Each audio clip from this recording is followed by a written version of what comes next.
hindi ka namin nakausap noon nung pinag-utos ng ating Pangulong Marcos ang total pogo ban nung hanggang katapusan nga nung nakaraang taon. At eto, nakikita natin yung mga remnants nito, 'di ba? Yung pagbaba ng incidence ng crime dito sa ating bansa, you think largely to do with the pogo ban, Kaboy?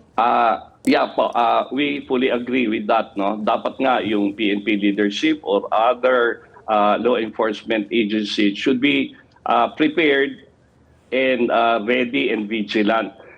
Simply because po, nung natanggal yung mga pogo nationwide, maraming na-dislocate, no? Nawalan ng trabaho, nawalan ng hanap buhay. But then, yung mga Chinese or foreign nationals with connivance sa mga possible, yung mga Filipino counterparts nila, katulad ng mga security, VIP security nila that time, fully armed, fully trained.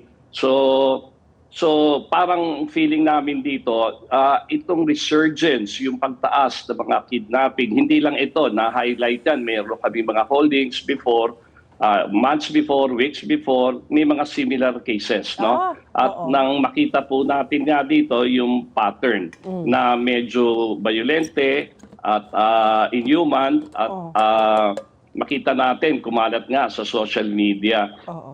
Mag-segue lang po ako, no? I think this time parang yung may violations again ng POP, no? Yung Police Operational Procedure, kung bakit naman kumalat itong mga videos na to that should be confined in silence between the father and the PNP, in particular AKG, the unit, no, assisting tasked to solve this kidnap for ransom.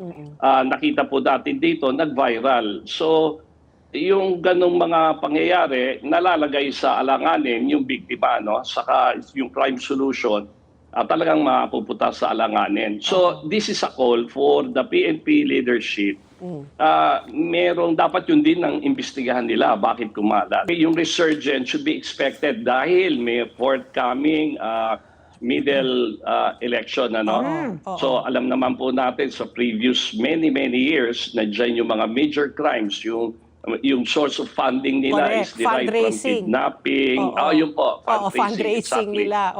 So dapat inuunahan na po yan. Ano? Nagiging proactive sila, nagsiset up na nga sila ng mga anti-criminality measures nationwide, no? Para dito sa fundraising na nangyayari dito. Pero Sir Boy, mas nakakabahala yung binanggit mo na ito lang, no, na-highlight kasi naging high profile dahil nga nag-leak, no? Pero sabi mo, you've been receiving weeks before, even months before, na parang sunod-sunod. So are you saying that this is already a series of kidnappings that have been happening na we're not aware? Kasi akala natin this is hindi naman isolated. Maybe it became a sensational case because nga 20 million ang hinihingi, tapos lumalabas ngayon 22 po ang parang sa sindikato, mga dating pulis, mga dating nasa militar, 4 na big boss ng China. So this is not the first time this has happened recently. That is what is more alarming. At tama yun, no? Yung mga holdings namin na nakita sa assessment, validation, lumalabas na hindi naman talaga siya masyadong well-organized crime group sa kidnapping.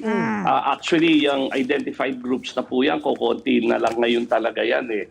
It's more of yung opportunity kidnapping brought about, minsan yung mga business transactions nila, no? Land dispute, nag-away, pakikidnap yung partner or business partner sila, tapos may utang, pakukolekta, pakikidnap. So, hindi ito yung mga group known, no? Yung mga Fajardo Group, Osamis Group, way back, na talagang may mga gunman, well-planned. Kasi po, kung matalino po yung mga crime groups ngayon, they will not engage sa kidnap for ransom because of the technology, yung triangulations ng mga calls, lahat. Mahuhuli ka soon Yung on a high percentage, mahuhuli ka. Kaya karamihan lumipat po sa scamming, mga drugs, illegal drugs. Even yung kidnapping nga po ngayon, bumaba na talaga halos practically. Wala na. So, Yung nasabi ko, may mga awol na members ng Armed Forces, no, Police. RD ata yun, Oo. nakakuha sila, swerte lang, na checkpoint sila somewhere sa Cordillera, Abra ata yun.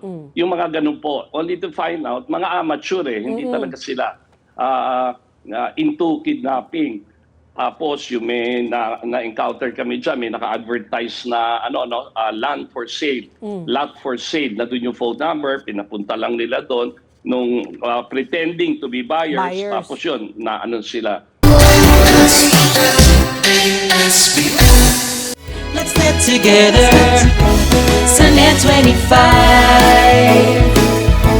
Sunnet 25.